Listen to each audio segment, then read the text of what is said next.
Hello everyone. Today we are going to discuss reproduction in Oedogonium. Oedogonium में जो reproduction होता है वो वेजिटेटिव, एसेक्सुअल और सेक्सुअल मेथड तीनों के द्वारा होता है। वेजिटेटिव रिप्रोडक्शन नॉर्मली फ्रेगमेंटेशन से ही होता है और एसेक्सुअल रिप्रोडक्शन के 3 मेथड्स हैं, जिसमें ये जो जूस्पोर फॉर्मेशन है, this is the most common method. However, asexual reproduction through aplanospore formation and echinete formation has also been reported in some species। तो ये सबसे ज्यादा इंपॉर्टेंट क्या है, जूस्पोर का फॉर्मेशन के द्वारा एसेक्सुअल रिप्रोडक्शन।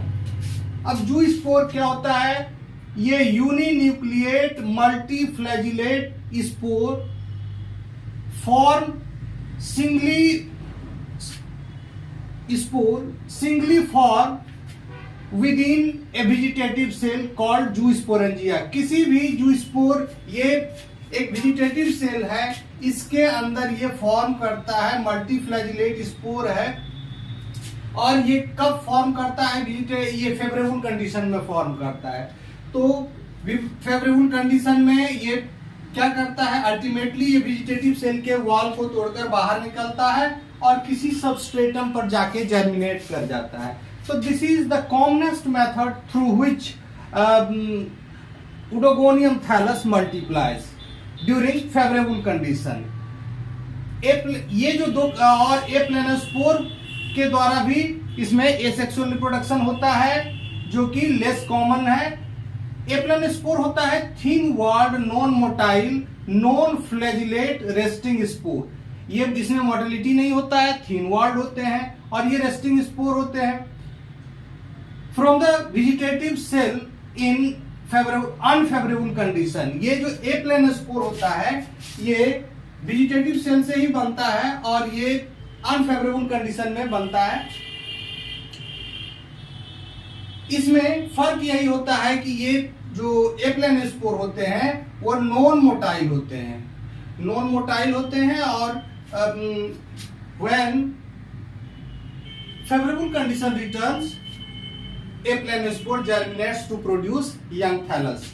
इसी तरह से एकाइनीट भी होता है, ये भी एक तरह का रेसिस्टेंट स्पोर है जो कि ड्रॉट को सेवरल ईयर्स तक रेसिस्ट कर सकता है और ये मल्टी लेयर्ड वॉल होता है। इसमें it can remain in soil for a long period. It germinates only when the favourable period returns. तो इसमें भी वही है कि ये जो एकाइनिट्स है ये ज्यादा रेसिस्टेंट है और एप्लेनोस्पोर थोड़ा कम रेसिस्टेंट है, लेकिन दोनों के दोनों रेस्टिंग स्पोर हैं और एसेक्सुअल रिप्रोडक्शन में हेल्प करते हैं। अब सबसे जो ज्यादा इंपॉर्टेंट है वो है सेक्सुअल रिप्रोडक्शन।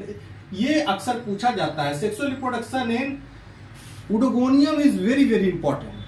अक्सर ये पूछा जाता है। ऐसे तो जूस्पोर के बारे में भी पूछा जाता है, लेकिन ये ज्यादा इंपॉर्टेंट है सेक्सुअल रिप्रोडक्शन। सेक्सुअल रिप्रोडक्शन शुरुआत में ही हम लोग पढ़ चुके हैं कि जो ओडोगोनियम होता है उसमें 2 तरह के स्पीसीज पाए जाते हैं, मैक्रेंड्रस स्पीसीज और नेनेंड्रस स्पीसीज। मैक्रेंड्रस स्पीसीज का यहाँ एग्जांपल दिया गया है। ये मैक्रेंड्रस स्पीसीज जो होते हैं होमोथैलिक होते हैं, यानी कि इसमें जो एंथ्रीडियम होता है और ओगोनियम होता है, दोनों के जो साइज होते हैं वो वेजिटेटिव थैलस के ही जितना बड़ा होता है। एंथ्रीडियम जैसे यहाँ हम देख रहे हैं कि एंथ्रीडियम और के ही इतना बड़ा। एंथ्रीडियम और जो ओगोनियम है वो इसका जो साइज है वो वेजिटेटिव के सेल के अप्रोक्सीमेटली बराबर ही है। तो इसमें क्या होता है कि जो मेल सेक्स ऑर्गन है एंथ्रीडिया है और फीमेल सेक्स ऑर्गन यानी कि ओगोनिया है, ये या तो एक ही फिलामेंट पर रह सकते हैं या डिफरेंट फिलामेंट पर रह सकते हैं। यदि ये दोनों एक ही फिलामेंट पर रहते हैं तो इसको हम होमोथैलिक कंडीशन कहते हैं, और जब डिफरेंट फिलामेंट पर पाए जाते हैं तो हेटेरोथैलिक कहते हैं। Normally cross fertilisation is preferred. Cross fertilisation prefer किया जाता है। However self fertilisation also occurs. तो अब ये देखते हैं कि ये एक अलग थैलस है और ये अलग थैलस है, जिसमें यहां एंथ्रीडियम का फॉर्मेशन हो रहा है। तो एंथ्रीडियम नॉर्मली एक पेयर में बनता है। A single antheridium produces a pair of anthrozoids. One antheridium से a pair of anthrozoids produced होता है, जो ठीक जूस्पोर से की ही तरह होता है, लेकिन इसका आकार जूस्पोर से बहुत ही छोटा होता है। तो ये भी ठीक मोटाइल होता है और ये वाटर में स्विम करता है। अल्टीमेटली ये कहाँ पहुंचता है? उगोनियम तक पहुंचता है। उगोनियम तक पहुंचता है और उगोनियम में ये जो रिसेप्टिव स्पॉट है, जिसके थ्रू ये एंथ्रोजोइड्स इंटर करता है और एक के साथ फ्यूज करके जायगोट बनाता है। यहां देखते हैं कि जायगोट का फॉर्मेशन हो गया है। जायगोट क्या होता है कि डिप्लॉयड जनरेशन है, ये चारों ओर एक रेसिस्टेंट वॉल से घिर जाता है, तो उसी स्टेज को हम ऊस्पोर कहते हैं। अब जब ये ऊस्पोर है तो इसमें ऊस्पोर में तुरंत मियोसिस हो जाता है, और जैसे मियोसिस होता है 4 हैप्लॉइड सेल्स बनते हैं। 4 हैप्लॉइड सेल्स बनते हैं। ये सभी जो हैप्लॉइड सेल्स हैं ये ऊस्पोर के वॉल को तोड़ के निकल जाता है और फाइनली जर्मिनेट करके यंग उडोगोनियम थैलस को बनाता है। लेकिन जो नैनेंड्रस स्पेसीज है ये स्ट्रिक्टली हेट्रोथैलिक होता है। इसमें क्या होता है कि एंथ्रीडिया जो मेल फिलामेंट और फीमेल फिलामेंट बिल्कुल अलग अलग होते हैं। Nannandrous species antheridia produces male filament, sorry यहां एंथ्रीडिया नहीं हो जाए, मेल फिलामेंट, मेल फिलामेंट।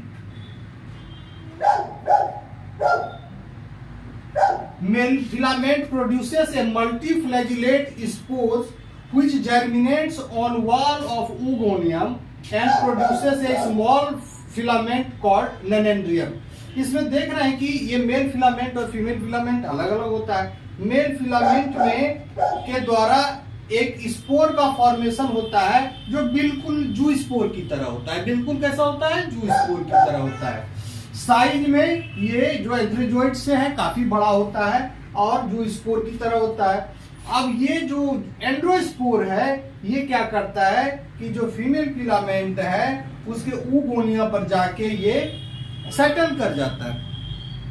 यहां सेटल कर जाता है due to chemotactic attraction. There is some chemical substance secreted by the oogonium that draws androspores towards it, और finally ये इसके वॉल पर जाके देखिए जर्मिनेट कर गया है। ये जो जर्मिनेट कर गया है इसको हम ड्वार्फ मेल या नेनेंड्रिया कहते हैं। नेनेंड्रिया कहते हैं। तो ये नेनेंड्रियम क्या करता है कि अब ये एंथ्रीडियम बना रहा है। ये जो ये है ये एंथ्रीडियम है, ये एंथ्रीडियम है। तो ये जो ड्वार्फ मेल है, ये ड्वार्फ मेल, ये ड्वार्फ मेल है। ये कहां जर्मिनेट करता है? उगोनियम के वॉल पर जर्मिनेट करता है। और ड्वार्फ मेल किससे बनता है? एंड्रोस्पोर से बनता है। और एंड्रोस्पोर किससे बनता है? मेल फिलामेंट के किसी वेजिटेटिव सेल से बनता है। अब ये यहां जर्मिनेट करता है, जर्मिनेट करके एंथ्रीडिया बनाता है। और एंथ्रीडिया के द्वारा या तो सिंगल या फिर पेयर में एंथ्रोजोइड्स बनाए जाते हैं, जो क्या करता है? उगोनियम में जाके oogonium it enters into the oogonial chamber via receptive spot और फाइनली ये जाके ऊस्पोर बना लेता है। फाइनली ये जाके जायगोट बनाता है और इस तरह से ये लाइफ साइकिल इसका चलता है। तो हमने देखा कि जो उगोनियम है इसका जो लाइफ साइकिल है ये हैप्लॉन्टिक होता है। हैप्लॉन्टिक यानी कि हैप्लॉइड फेज डोमिनेंट होता है। हैप्लॉइड फेज क्या होता है, डोमिनेंट होता है। और इसमें जो डिप्लॉयड फेज है it is restricted to zygote और oospore फॉर्मेशन वाले। इसके बाद तुरंत जाइगोटिक मियोसिस होता है और ये हैप्लॉइड बन जाता है। तो इस तरह से हमने देखा कि मैकैरेंडस टाइप में किस तरह से एंथ्रीडियम और ओगोनियम बनता है और एंथ्रीडियम के द्वारा एंथ्रोजोइड्स बनाए जाते हैं और फाइनली एक इसके रिसेप्टिव स्पॉट से इंटर करता है और जाइगोट बनता है और फाइनली मियोसिस के द्वारा जाइगोस्पोर बनता है। ये जो है या तो हेटेरोथैलिक हो सकता है या होमोथैलिक हो सकता है। अलग अलग थैलस पर है तो हेटेरोथैलिक, सिंगल थैलस पर है तो होमोथैलिक। नेनेंड्रियस जो है ये हेटेरोथैलिक ही होता है। ये मेल फिलामेंट यहाँ है, फीमेल फिलामेंट यहाँ है, अलग अलग होता है। ये फीमेल फिलामेंट है और ये क्या है, मेल फिलामेंट है। इसमें क्या होता है कि male filament produces a multiflagellate spores that germinates on the wall of oogonium and produces small filament called nannandrium या ड्वार्फ मेल। देखिए ये जो प्रोड्यूस कर रहा है एंड्रोस्पोर is germinating on the wall of oospores and producing a dwarf filament that is called nenandrium. Nenandrium terminally produces antheridia. तो ये क्या है, टर्मिनली एंथ्रीडिया प्रोड्यूस कर रहा है जिसके द्वारा हर एंथ्रीडियम के अंदर एक या दो एंथ्रोजोइड्स बनते हैं जो फाइनली इसको एक को फर्टिलाइज करता है, उसके बाद जाइगोट बनता है और इस तरह से इसका लाइफ साइकिल चलता है। अब बात यह है कि ये जो एंड्रोस्पोर है ये भी मल्टीफ्लैजिलेट है और एंथ्रोजोइड्स भी है। यहाँ देखिए एंथ्रोजोइड्स है, ये भी मल्टीफ्लैजिलेट है। दोनों में क्या फर्क है, ये एंड्रोस्पोर का साइज जो होता है ये लगभग जूस्पोर के बराबर होता है, जबकि ये जो एंथ्रोजोइड्स है it is much smaller than the androspore और zoospore. However, all the zoospore, androspore, anthrozoids, all the spores are multiflagellate and look similar. However, they are different in size. They are of different size. Okay, thank you. I think कि मैंने एक briefly discuss किया है।